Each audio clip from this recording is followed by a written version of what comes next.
Веројатно многумина ќе се согласат дека зголемената телесна тежина кај децата не е здрава работа, но малкумина знаат дека таа може директно да го загрози животот на детето.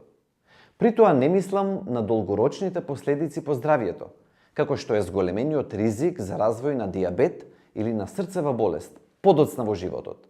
Зборувам за болеста на замастен црн дроб кај децата.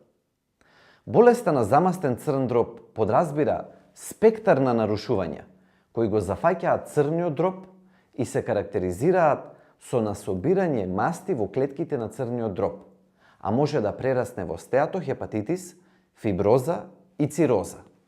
Цирозата, од друга страна, може да доведе до појава на хепатоцелуларен карцином.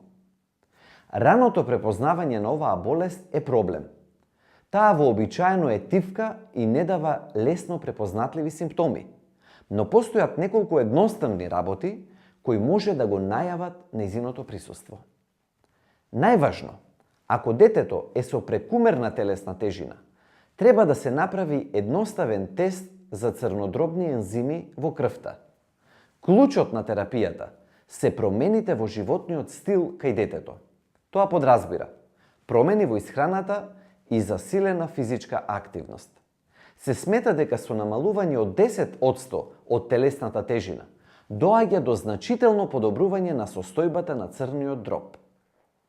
Нема останати лекови или суплементи кои имаат докажан ефект кај болеста на замастен црн дроб кај децата, иако неколку студии покажуваат добри резултати за витамин Е.